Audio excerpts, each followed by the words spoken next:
মাত্র ২টি গাছ দিয়ে শুরু করা শখের আম বাগান আজ শত শত গাছে পরিণত হয়ে বিদেশে রপ্তানি হচ্ছে দিনাজপুরের বিরলের কৃষক আনসার আলীর হাত ধরে। একসময় উচ্চ মূল্যের কারণে বিদেশি আম কিনতে না পারার আক্ষেপই বদলে দেয় তার জীবনের পথ চলা।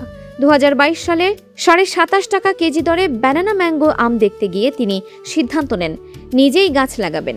পরবর্তীতে ২০২২ সালে ৬৫০ গাছ লাগিয়ে শুরু করেন বাণিজ্যিকভাবে চাষাবাদ, যার ফলস্বরূপ ২০২৪ সালে প্রথমবার তার বাগানের আম বিদেশে রপ্তানি হয়।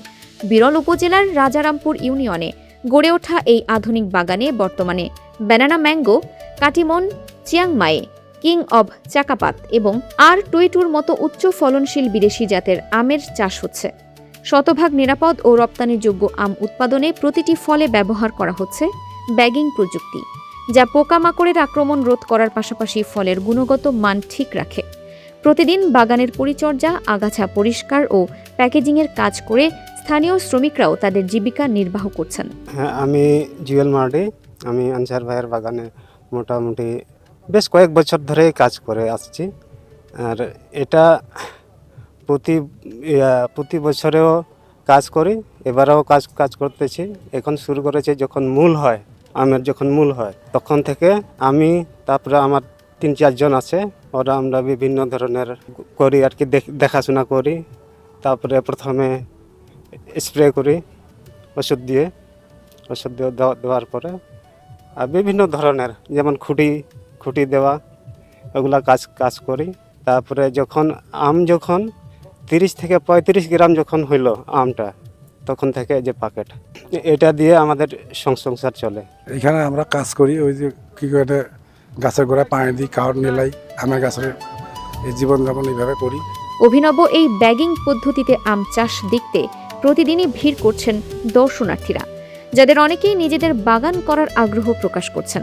আমের বাগানটা দেখে আমার অনুভূতিটা অনেক ভালো লাগছে। আমি রাস্তা দিয়ে যাচ্ছিলাম, যাইতে লক্ষ্য করলাম যে আসলে এগুলো ব্যাগ ঝুলানো, আসলে এটা এই প্রথম আমি দেখলাম এখানে যে আসলে এগুলো কিসে। আমি তারপর আমার গাড়িটা আছে রাস্তায়, আমি ব্রেক দিয়ে এখানে ঢুকে দেখি যে আমগুলা অনেক সুন্দর দেখাচ্ছে এবং আমি মনে করি যে এগুলো সুস্বাদু। আমারও ইচ্ছা জাগতেছে, আমারও একটা জমি আছে এই আম বাগান করার মতো।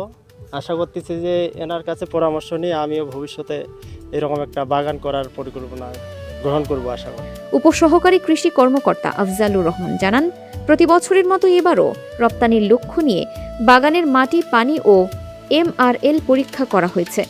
গ্যাস প্রোটোকল অনুসরণ এবং কৃষি সম্প্রসারণ অধিদপ্তরের নিয়মিত পরামর্শে উৎপাদন করা হচ্ছে এই নিরাপদ আম। আর এই বাগান আমরা মোটামুটি 4-5 বছর থেকে দেখতে আসতেছি।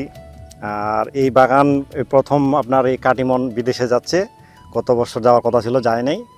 আর বিশেষ করে আপনার কৃষি উপপরিচালকের ছাড়ের মাধ্যমে এই গ্যাপের আওতায় এই আম বিদেশে যাচ্ছে। আর আমরাও দেখে খুব খুশি যে আমাদের এই রাজারামপুর 12 নম্বর রাজারামপুর থেকে বাইরের দেশে আম রপ্তানি হচ্ছে।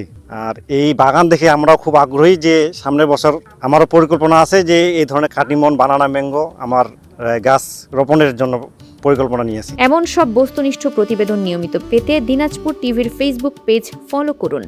ভিডিওতে লাইক, কমেন্ট, শেয়ার, সাবস্ক্রাইব করুন এবং ভিজিট করুন dinajpurtv.com। Farhana Nizam, desk report, Dinajpur TV.